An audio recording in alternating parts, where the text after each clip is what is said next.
Hey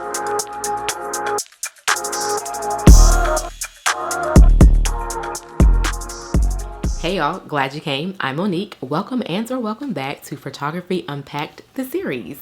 I am the owner of 33 Monique Moments, which is a lifestyle blog and the place where I take product photography, portrait photography, and nature photography. And this series is all about how the camera works, right? All about photography and the little nuances that really help you to become the photographer that you want to be, okay? So when I learn, I share, okay? So today is all about camera lighting, right? This is so important because if you're anything like me, when you first got your camera and you really didn't have a clue about all these different buttons on the camera, you open up the box, you took off, everything that was on the camera, and you got really excited, you turned the camera on and it was dark. And you were like, why? what is my camera broke? I just got it. It's malfunctioned. No, you haven't taken the lens cap off. That's the first thing. And then when you do that, you still can't see because you haven't let any light into the camera because you don't know how. And so that's what we're going to actually talk about today, guys. If you're watching this, you probably have had that happen to you. But yeah, when I first got both of my cameras, I was like, wait, it's broke. No, it's not. It's not broke, sis. All right, so let's get into the very first one. As I said before, let's be very specific. We're talking about aperture, okay, otherwise known as f-stop. We're talking about shutter speed, and we're talking about ISO. The big three when it comes to lighting your images and your videos, okay? So the very first thing we're gonna talk about is shutter speed. What is shutter speed? Now what I'm gonna do is I'm gonna actually put a picture up on the screen as I'm talking so you can actually see what I'm talking about, okay? There's like a little string on my microphone. So shutter speed is going to look like a divided number, meaning that it'd be like a number and then a slash. And these numbers usually go anywhere from 50 to 100 to 200, 250, whatever the case may be, okay? So it's gonna be like this, as you see. I'm gonna put it here where you can see what I'm looking at is the shutter speed, okay? So this speed right here is how long light is gonna stay on your image and or your video when you press the shutter button, okay? So this is really important. I'm gonna tell you why. Because if you are taking photography of something that is still, okay, let's say that you're taking product photography, that means that this can actually be a little bit lower for you. That means you can have more light, coming onto the picture, okay?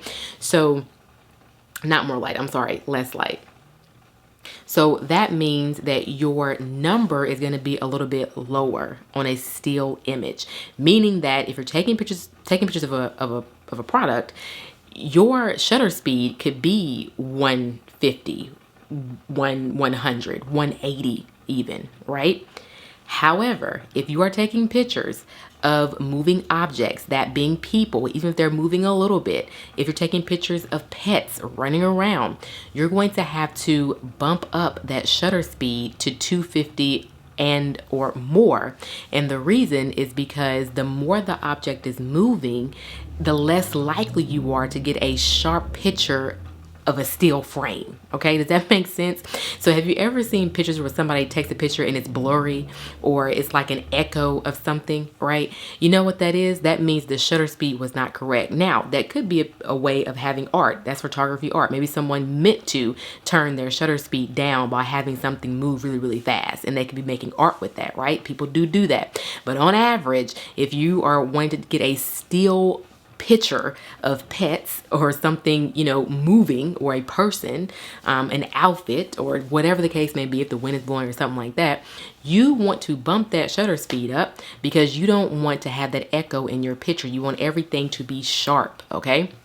So that's why it's important to know what the shutter speed is and what to set it at. On average, anything that's moving is set at 250 or more. Anything not moving, 250 and below, okay? So there you go. When I say 250, I mean it would be like 1-250, okay? Or 1-50, right? We're going to get into what it has to be for videography. We're talking about photography right now, okay?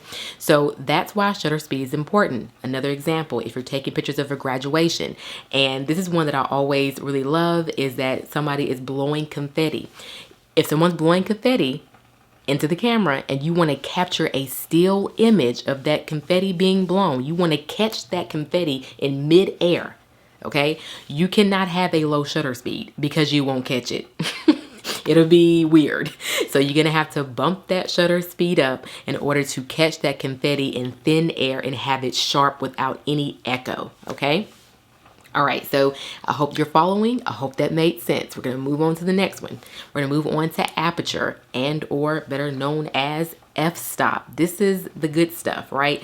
This is the thing that makes what you see behind me blurry.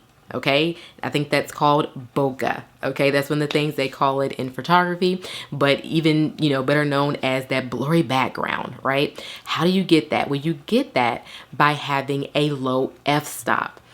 But how do you get a low f-stop? Well, you get a low f-stop because you get a lens that allows you to go super low. As far as I know, my camera that I'm talking to you on right now, the lowest that it goes in this particular lens is a 1.4, but there are lenses that go as far down as 1.2. Okay, so basically the definition of the f-stop, I want to read this one actually, is the opening of the camera lens that controls how much light is let into the image and or the video. So why is this important? This is important because I'm talking to you right now and it is actually not daytime. However, you cannot tell that because my camera lens is letting in so much light that I've set up, so much artificial light that it looks very, very bright. I am not being lit by the sun behind the camera. I'm being lit by an artificial light behind the camera. And my camera is able to pick it up because I have a 1.4 on this camera right now as an f-stop, okay? So when you get a camera kit or a kit lens, that's what we call it, a kit lens, what you're gonna find is that the cheaper the lens, the higher the f-stop, meaning that you will not get a 1.4 f-stop in a cheap lens. You're probably gonna stop at about a 2.0, maybe a 2.4, right? You might get as low as a 2.4, right? That's not going to be enough sometimes to give you a blurry background. It won't be enough to let in a lot more light, right? When you have a more expensive lens, it allows you to let more light in darker settings or in settings that don't have enough light. And that's why you have these different lenses, right? In addition to so many other reasons, but that's why they are so expensive because they allow you to do your job in various types of lighting. So yeah, they cost money because they're making it possible for you to capture a video or an image at different times of the day because they're able to actually let in more light from any artificial light that is going on, okay? So usually if you're outside and the sun is shining, then you may actually have to bump up your f-stop because it might be too bright, right? Again, you're working in a light triangle, so you're gonna have to be working with not only your f-stop but your shutter speed. So now you have two different light sources, okay? So with the shutter speed, like I said, with that, you want to be focusing more on what's happening. The shutter speed is about what's happening. Is there movement? Is there no movement? That's how you're going to be adjusting that number. That number is not to be played with too much because, like I said, you don't want blurry stuff, right? You don't want blurry things moving. You want to be able to catch this movement and catch my hands, right?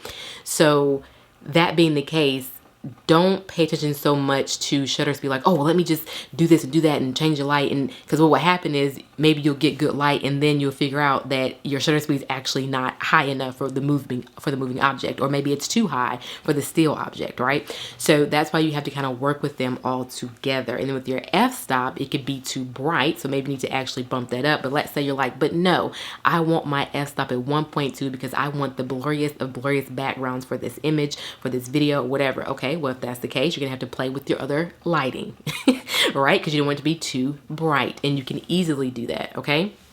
We're gonna talk about how. The next thing is ISO, okay? So what is ISO? We've gone over aperture, we've gone over shutter speed, okay? Aperture, better known as f-stop, okay? ISO is your camera sensitivity to the light. So if the light is too low, then your image could be dark. If it's too high, your image can be blown out, right? And so this is the thing that's gonna help you balance everything out. So once you know that you want a blurry background, got it. So you know you want a 1.4, 1.8, 1.2 f-stop. You say, this is what I want. This is how I want it, right? Okay, fine. You know you have a still image, okay? So let's say you're setting your shutter speed at about 180, 100, something like this. Fine. Now, the rest of the lighting or lack thereof is going to depend on your ISO. Here is where it gets interesting as well when it comes to money and cameras. What you're going to know, or what you're going to realize is, the darker it gets outside, the darker it gets in your home, you're going to get a grainy view when you start to bump up that ISO. For example, as you start to go over 400 on a cheap camera, or on, I won't say cheap, on an inexpensive camera, you're going to get grain. Because it's just not a pro camera. It's just not. And so it's just not built to handle, you know, bumping all that light up without grain or without pixelating. What does that pixelating mean? That means when things start to, it's grain at the end of the day. That's you. And when you start taking pictures, you're going to notice it. I noticed it for the first time when I was taking pictures of products outside. It was getting dark outside. It was probably like, it was in the summertime. It's probably like 7 o'clock. And I was like, oh, I have a few more pictures to go. And I started to notice that when I started to try to focus, I couldn't. And when I tried to kind of bump up the ISO to get more light in, because I had all the light I could have from the f-stop, right? I had it down to 1.4 on my f-stop. But then I wanted some more light from my actual ISO. Couldn't get it. Couldn't get it because when I turned it on, it was so grainy because of the camera body. I was using the Canon M50. Canon M50 is a good camera, but it's not a pro camera. You know, it's a good camera, and it's not, you know, a camera built to go all the way up to 800 and 1000 of ISO. Yes, you can go up to 800, but you're probably going to get grain. So that's where pricing comes in too, because the more expensive that camera body, the more expensive that camera lens, again, the higher you're going to be able to go up on that ISO without getting grainy, right? That's how you have people who take sports photography, different things like that at different times of the evening, right? They have a lot of movement going on, but they're getting these perfect photos after editing. And the reason is because of the camera body and the lens. That is what makes the difference. And so I know people actually joke and say, oh, it's not the camera, it's the photographer. But guys, it's about 50-50, because honestly, even if the person was the best photographer, if they didn't have the camera for the proper setting, it's just not gonna work. And you could have a creative eye, but if you don't have a creative lens, you know, that's expensive enough to capture what you're working with, then it's just not going to work out. And so that's why you have different pricing structures for cameras, because they know the bigger the job, the more expensive the equipment. That's just how it is. And so, you know, that's why you start off with things like the Canon 50. And then what I like about Canon 50 is that you can actually then move on past your kit lens. You can actually get these Sigma lenses that actually let you go down to a 1.4 f-stop, lets you let more light in, right? And so I've showed these before in other videos, but when you get these, you know, these lenses, these prime lenses, then you're gonna get a better photo. You're gonna get a better video. It's gonna be instant, okay? It's like the pixels are just better. They are just even more tight, and the lighting is just better. Everything is just better because you've invested a little bit of money on your lens, and then you also know how to set the lens to let the most light in, okay?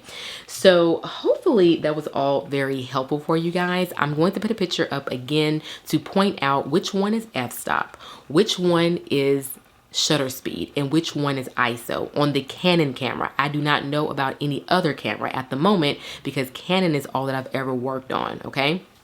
So if you guys have any questions, definitely let me know in the comment section below.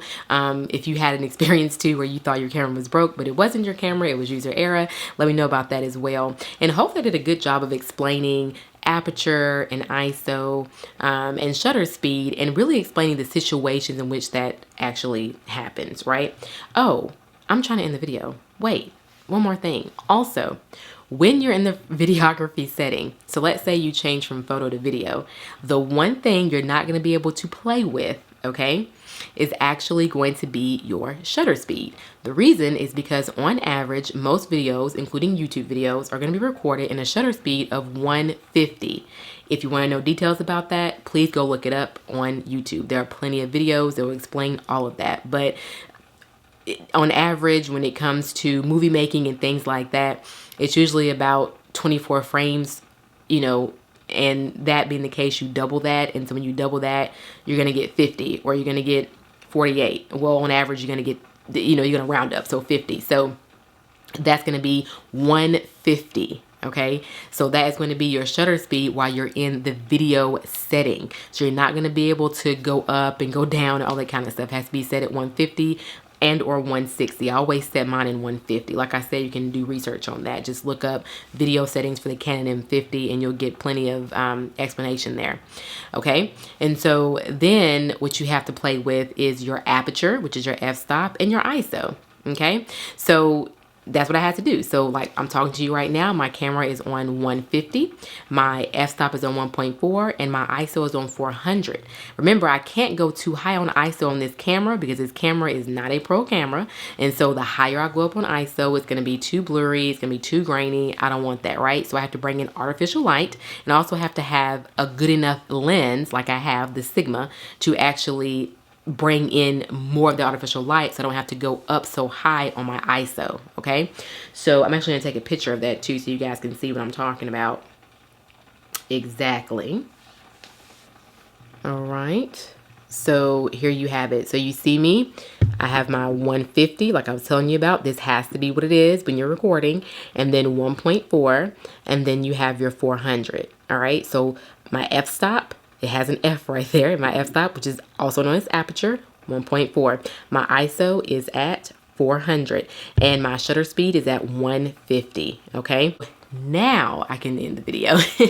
And so now you know how to maneuver those numbers in photography and videography, knowing that your shutter speed in videography should be set at 150 or 160.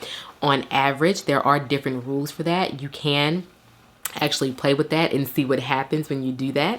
It's kind of cool to see, so I encourage you to play around with it. I encourage you to also do your research on it because it's really, really cool. It's all math, okay? So I think that's pretty neat. But on average for YouTube videos, 150 is if your shutter speed for videography. Like I said, there are other situations that play into that, but we're talking about making YouTube videos, so there you have it. So anywho, now, if you have any questions, let me know in the comment section below, or if you have any stories about, like I said, you know, if you opening up your camera and then thinking, hey, it didn't work when really it was user error, you can share those below in the description section or the comment section as well. And I hope you guys have a positive and peaceful rest of your day, and I will talk to you on the next Photography Unpacked upload.